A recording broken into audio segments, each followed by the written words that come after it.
um Como os engenheiros da Porsche fizeram e ainda assim foram campeões. Essa daí eu quero ver, hein? defeito que se tornou perfeito. Essa é a história de um carro que mudou o mundo do automobilismo. Esse carro é lindo, Esse é tá? o Porsche 917. Era de protótipo, né?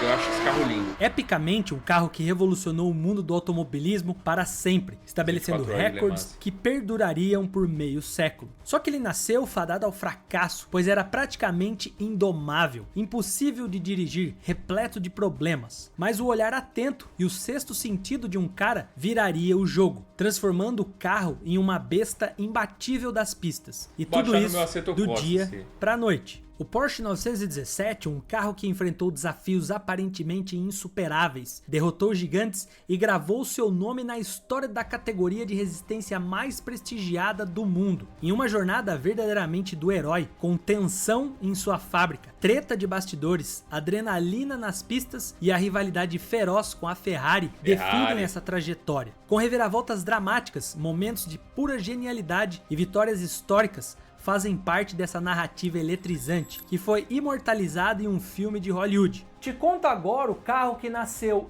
impossível de dirigir, mas se tornou impossível de se derrotar. Caraca. Olha o barulho, O olha o grande sonzinho. erro, Porsche 917. O cenário. A década de 1960 foi uma época de mudanças. As rígidas normas sociais do mundo pós-guerra estavam desaparecendo rapidamente, trazendo uma nova e empolgante luz para várias indústrias. Ícones da música como Bob Dylan, Beatles e Rolling Stones ganharam destaque. O movimento hippie estava em alta e o famoso festival de Woodstock encerrou a década com um estrondo. Caraca, olha quanta gente na lama, né? Já no mundo da engenharia, também estávamos vendo uma mudança drástica. Estavam indo Era pra o auge Lua. da corrida espacial. E os Estados Unidos cumpriram a promessa de Kennedy de levar o homem à Lua antes de 1970. That's one small step for man, one giant leap for mankind.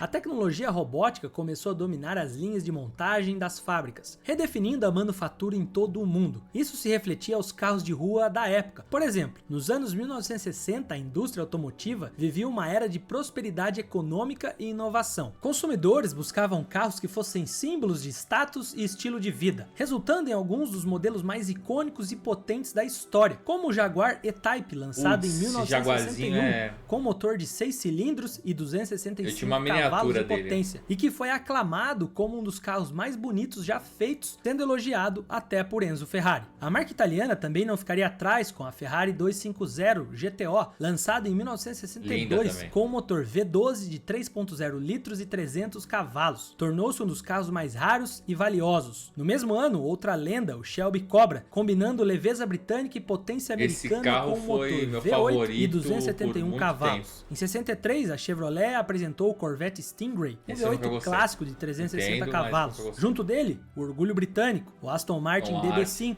famoso Martin, carro de 17. James Bond. Além do Ford Mustang em 1964, simbolizando liberdade e aventura. E a Porsche introduziu o 911 com o seu design ímpar. Uma lista pesada de carros que definiam a década de 1960, com sua busca por 911 é velocidade, lindo também, luxo olha isso. e inovação, influenciando gerações futuras e refletia também dentro das pistas. No mundo das corridas de resistência, ao longo dos anos, eles foram moldados não só pelo avanço tecnológico, não apenas pelas leis da natureza, mas também pelas regras definidas pela Federação Internacional de Automobilismo, a tal da FIA. Essas apenas regras, a FIA, muitas né? vezes mais mutáveis do que a própria natureza, reagiram às pressões e mudanças nas necessidades do esporte. À medida que as regulamentações evoluíam, os carros nos circuitos também mudavam, alguns anos se destacando mais do que outros devido às inovações e desafios apresentados. O Porsche 917, o protagonista de hoje, é um exemplo marcante dessa evolução. Embora inicialmente não tenha sido reconhecido como uma grande força por todos, o 917 saiu de erro para ser uma solução bem sucedida para um problema específico: as restrições impostas pela FIA nas corridas de longa distância, conforme estabelecido no apêndice J, regras do grupo 5 para o período de 1969 a 1971. Essas regras foram implementadas para equilibrar a competição e incentivar a inovação entre os fabricantes, além de tentar impedir dominâncias de alguns por longos períodos. Nada de novo no automobilismo. Te explico.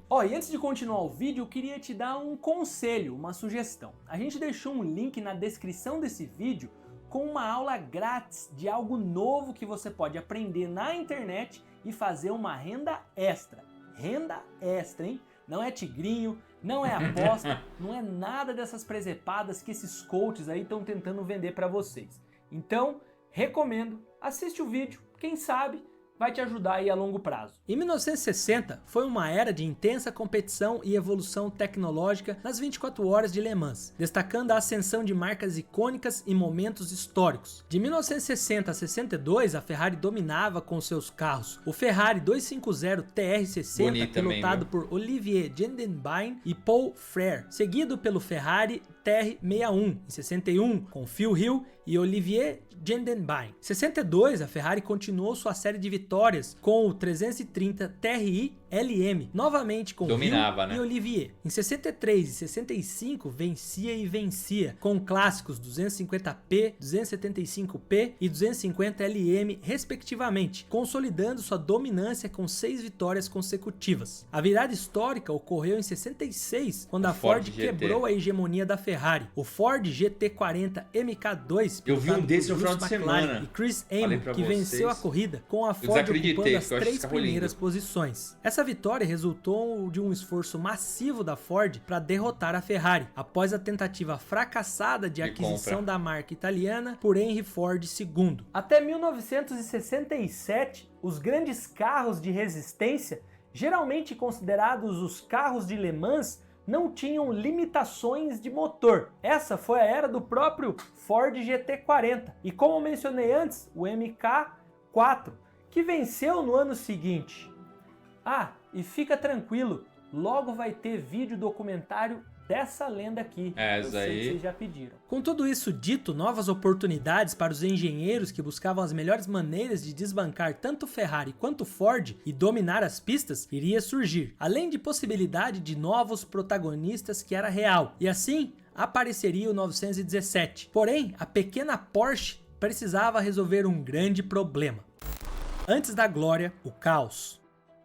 Mas antes de sonhar com qualquer glória, a empresa alemã precisaria primeiro resolver uma briga, para depois entrar em outra. Primeiro, a Porsche dessa época não era a de hoje com máquinas icônicas. Além disso, um agravante no período. A Porsche foi marcada por tensões internas significativas entre as famílias Porsche e Piëch, que controlavam a empresa. A divisão de poder entre os descendentes de Ferdinand Porsche e Louise Piëch gerou conflitos sobre a direção da empresa. Ferdinand Piëch, neto de Ferdinand Porsche, emergiu como uma figura-chave devido ao seu papel no desenvolvimento de carros de corrida inovadores, como o Porsche 917. Sua abordagem agressiva e ambiciosa criou tensões com outros membros da família e executivos da empresa, que preferiam uma abordagem mais conservadora, focada em carros de rua. As disputas internas refletiam diferenças de visão estratégica. Enquanto a família Porsche queria manter o foco nos carros de rua, o lado de Ferdinand Piëch e a família queriam investir em competições de automobilismo e inovação técnica, sair um pouco da zona de conforto. Essas divergências levaram os conflitos sobre investimentos e prioridades de desenvolvimento, afetando a eficiência da empresa. A estrutura de governança da Porsche, complexa e muitas vezes disfuncional devido às rivalidades familiares, resultou em uma governança corporativa menos produtiva. Apesar desses desafios, a visão de Ferdinand levaria a melhor sobre o conservadorismo e, por consequência, o 917 apareceu para provar a sua visão e também impulsionar novos patamares de inovação e desempenho. Mesmo com as tensões entre as famílias Porsche e Piëch, que continuaram nas décadas seguintes, mas a capacidade de eventualmente trabalharem juntos permitiu que a Porsche emergisse mais forte. Inclusive, mais tarde em sua carreira, Piëch alcançaria grandes feitos, como projetar o lendário Audi 4 e se tornar o chefe do grupo Volkswagen. Voltando ali no meio dos anos 60, eles não tinham um orçamento muito alto para de fato criar um carro vencedor. O desafio era enorme, Contudo, o ambicioso Piëch, com pouco mais de 20 anos, tinha apenas um objetivo. Ele queria vencer as extenuantes 24 horas de Le Mans. Sua jornada começou em 67. Lembra que falei da constante mudança de regras na categoria? Pois bem, o órgão regulador decidiu que os carros haviam se tornado muito rápidos, caros e perigosos. Como resultado, eles limitaram a capacidade do motor a 3 litros. A Porsche percebeu rapidamente o movimento e os diretores devem ter olhado um para o outro com surpresa e dito: veja, com muito pouca despesa extra poderíamos produzir os 25 exemplos completos e para obtermos um motor maior, simplesmente multiplicaremos nosso motor de 8 cilindros por 1,5 e teremos um 12 cilindros de 4,5 litros. As regulamentações também afirmavam que se um fabricante pudesse produzir 25 veículos que atendessem aos padrões de segurança da corrida, a capacidade poderia ser aumentada para 5 litros. A Porsche percebeu que, para chegar ao topo, teria que fazer muito mais do que o existente 908 de 3 litros. Teriam que mirar um pouco mais alto. Além de construir os tais 25 carros, o tempo era extremamente curto, apenas 10 meses. E o fracasso não era uma opção para a Porsche. Então, nos meses seguintes, engenheiros foram para a prancheta e mecânicos mobilizados para o projeto. Até mesmo os contadores não escapariam de sujar as mãos de graxa. A pressão na fábrica da Porsche na segunda metade de 1968 era enorme. 25 carros em 10 meses era algo inimaginável. É seguro supor que nenhum dos engenheiros passou muito tempo com suas famílias. Em vez disso, passaram meses imersos em cálculos complexos e designs para tornar o objetivo da Porsche uma realidade. Incrivelmente, em 31 de março de 1969, a Porsche havia feito o impensável. O engenheiro-chefe Hans Mezger e sua equipe tinham os carros prontos para a inspeção da Comissão de Esporte Internacional. Alguns haviam argumentado que a Porsche havia ludibriado as regras, com metade dos carros montados em eixos de caminhões e não exatamente prontos para rodar. Outros afirmam que os carros estavam genuinamente prontos para serem testados, mas não importava o que alguns tinham pensado, a linha passou no teste. Após 10 meses extenuantes e incontáveis funcionários sobrecarregados, a Porsche finalmente conseguiu colocar o 917 onde ele pertencia, na pista de corrida.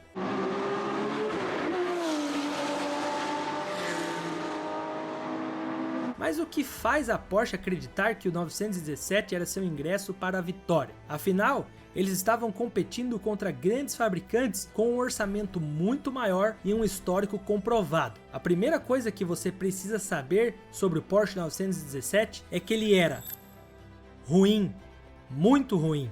Vixe, o lançamento oficial do Porsche 917 aconteceu no Salão do Automóvel de Genebra em março de 1969. O carro chamou atenção pelo seu design aerodinâmico avançado e sua engenharia inovadora. O carro estava equipado com um motor de 12 cilindros flat e 4,5 litros, capaz de produzir cerca de 580 cavalos a 8.400 RPM. A construção com uso extensivo de materiais como alumínio e fibra de vidro também foram destaque. Muitos esperavam que o novo grande Porsche varresse facilmente todos os adversários em poucas corridas, mas não foi bem assim, pelo menos não no início. A foto de divulgação da imprensa de 25 carros alinhados para inspeção de homologação permaneceu sua única aparição pública e rumores começaram a surgir nos bastidores de que os testes feitos não foram promissores. Rumores terríveis de instabilidade, falta de aderência e medo.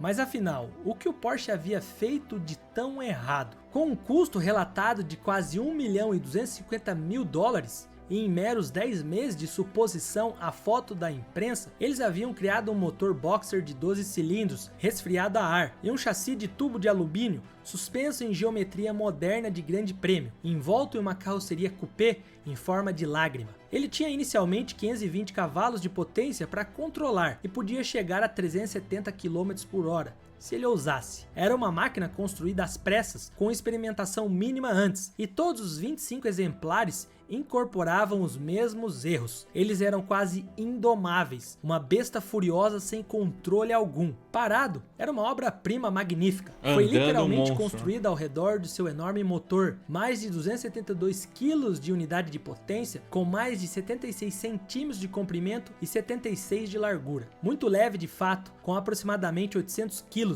era quase 200 kg mais leve que alguns dos seus rivais. Isso foi feito através de uma engenharia excepcional. O carro tinha juntas de suspensão e caixa de direção de titânio, um centro de disco de alumínio e uma carroceria de fibra de vidro, tudo para torná-lo o mais leve possível. No coração da inovação da Porsche estava um chassi revolucionário, desenvolvido pelo engenheiro Helmut Bott. O quadro pesava apenas 42 kg. A estrutura era composta por vários tubos soldados juntos para formar triângulos. A Porsche criou esses tubos a partir de uma liga de alumínio única para manter o baixo peso. Os engenheiros calcularam as forças máximas esperadas durante a corrida e usaram isso para determinar exatamente quão forte cada tubo precisava ser. Como prova de quão meticulosos eram esses cálculos, alguns tubos tinham menos de 2 milímetros de espessura. Lembre-se, isso foi no final dos anos 60 e a humanidade ainda não havia pousado na Lua, faltava pouco. A Porsche fez tudo isso sem softwares de computação moderno, e qualquer erro humano teria resultados desastrosos. Com isso em mente, os engenheiros criaram uma nova maneira de identificar problemas potenciais. Eles bombeavam um gás pressurizado nos tubos do chassi para testar sua tenacidade. Qualquer rachadura faria a pressão cair e sinalizaria que algo estava errado.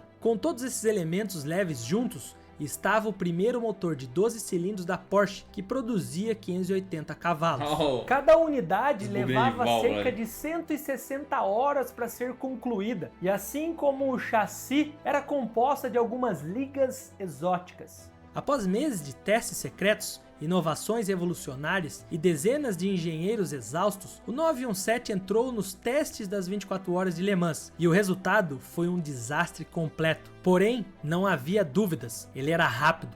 Rápido não, muito rápido. Aqui não dá para controlar, né? Certeza. 917, o Indomável. O carro foi para a pista e de fato um deles chegou a ultrapassar 380 km por hora na reta Mulsanne. Só que ainda assim, os pilotos hesitavam em entrar no cockpit e pegar no volante. Muitos optaram por dirigir o 908. O medo se concretizou. O 917 era pouco confiável, para dizer o mínimo, difícil de manusear. A determinação de Piëch em projetar um carro com o mínimo de arrasto e downforce possível criou uma bala impossível de dirigir. Isso ficou claro quando os carros entraram nos boxes em Le Mans em 1969. O 917 nem conseguiu começar. Outro viu a tragédia acontecer logo em seguida. O piloto britânico John Wolfe sofreu um acidente massivo na primeira volta, perdendo a vida na hora. Dos dois 917 que continuaram, um sofreu vazamento de óleo na 15ª hora e o outro perdeu a embreagem 2 horas antes do final da corrida. Após o evento, o piloto britânico Dick Atwood disse que temeu por sua vida. Apesar de estar na liderança por várias horas, ele ficou aliviado quando o carro finalmente quebrou. Isso, supostamente, se devia à falta de downforce suficiente na traseira, o que fazia com que o carro balançasse e se tornasse difícil de manobrar, além de problemas de confiabilidade mecânica, com falhas frequentes nos componentes do motor e da transmissão. A traseira balançava e na reta de alta velocidade de Mulsanne, o carro desviava para todos os lados, aparentemente de forma aleatória. Isso deu ao 917 a reputação nos circuitos automobilísticos de ser um fazedor de viúvas posteriormente. Sem software moderno que existem hoje em dia, era difícil para a engenhosa equipe da Porsche entender o que estava acontecendo de errado. Piëch havia investido uma quantidade enorme de dinheiro para construir o 917 e um possível colossal fracasso significaria o fim da linha para a equipe com poucos recursos. Então, apesar da reputação do 917, Piëch se reuniu com John Wyer, da equipe JW Automotive Engineering, patrocinada pela Gulf. Eles iriam correr com o carro no Campeonato Mundial de 1970. Alguns meses depois, as equipes da Porsche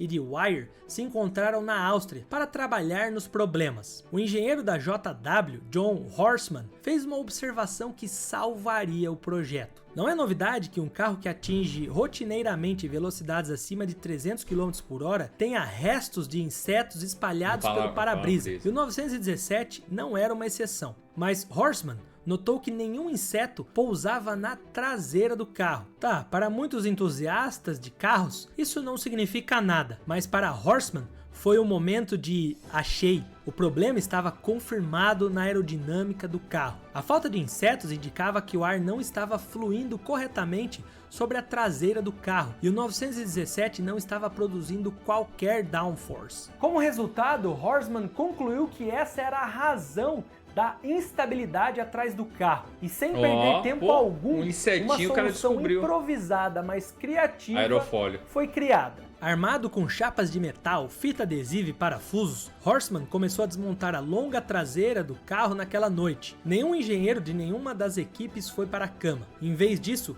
redesenharam a traseira do carro. Eles colocaram chapas de alumínio sobre as rodas traseiras, indo até o topo das aletas traseiras. Esperavam que isso fornecesse o downforce tão necessário sem comprometer a velocidade. A nova traseira era mais compacta do que a versão anterior. Isso levou os engenheiros a chamá-lo de Kurz, a palavra alemã para curto. Quando o sol nasceu sobre Ostenheitring, na manhã seguinte, o piloto Brian Redman recebeu um carro completamente novo para pilotar. Redman, que tinha sido um dos maiores céticos do carro, deu uma volta. Quando voltou aos boxes, ele disse: agora é um carro de corridas. Nos meses seguintes, ficou claro que nada poderia parar a nova versão do carro. A equipe redesenhou completamente a traseira para incluir uma cauda de alumínio em forma de cunha, juntamente com várias outras modificações. A suspensão foi ajustada para melhor estabilidade e controle, aderência e o manuseio, recalibragem do motor e reforçaram a estrutura do chassi para suportar as tensões de uma corrida de resistência. As modificações feitas resultaram em um carro 5 segundos mais rápido por volta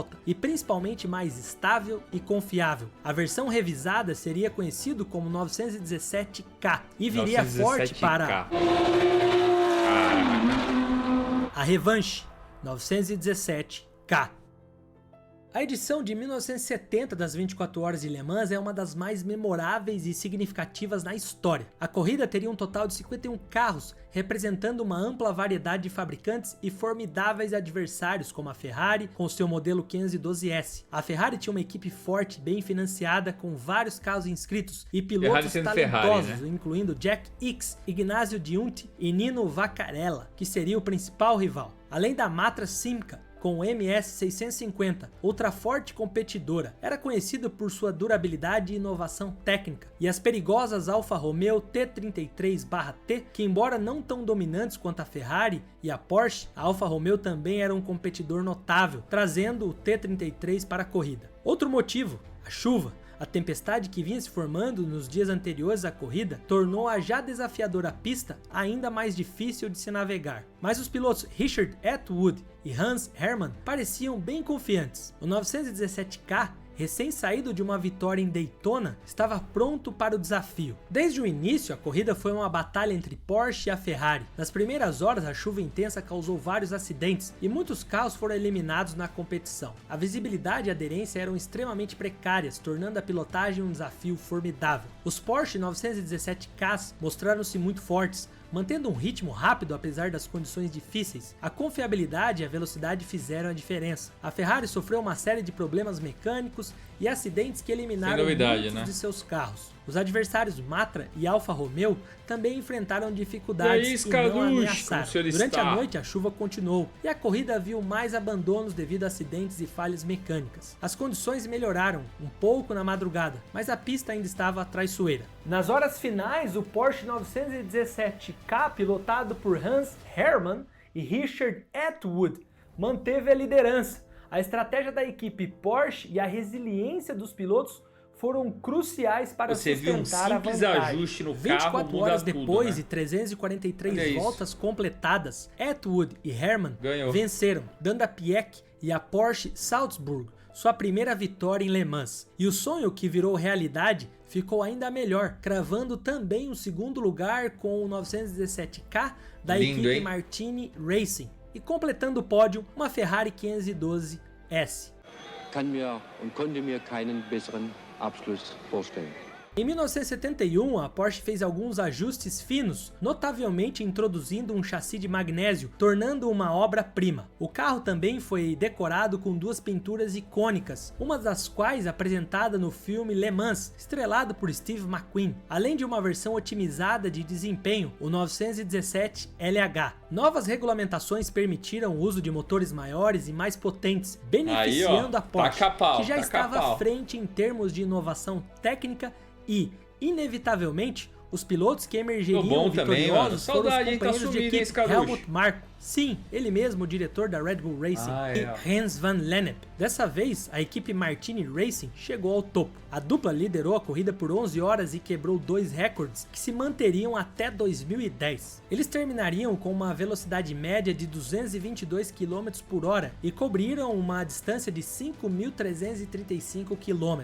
No final da temporada, o Porsche dominou quase todas as corridas do campeonato, sendo avassalador. O carro se tornou tão dominante que a FIA foi forçada a banir o motor de 12 cilindros do 917, encerrando oficialmente seu curto reinado. Mas a essa altura a Porsche não tinha mais nada a provar, tinha virado um titã das pistas. E hoje a Porsche é a fabricante mais bem sucedida em Le Mans, com um total de 19 vitórias, provando sem sombra de dúvidas que alguns erros eventualmente valem a pena. E Piëch havia se consagrado como um visionário, um exímio líder e faria mais um projeto que mudaria o mundo dos carros. Lembra que eu falei do Audi 4? Audi 4? Considerada frágil, fraca, medíocre e incapaz? Bom, as 4 argolas queria dar um basta nas vitórias dos rivais nas corridas. Um jovem prodígio junto de Piëch iria fazer de tudo para isso acontecer. Eles queriam transformar a Audi em protagonista. O vídeo já começou aí na sua tela, se ajeita aí que eu te vejo já. E se você gostou do vídeo, vira membro aí pô,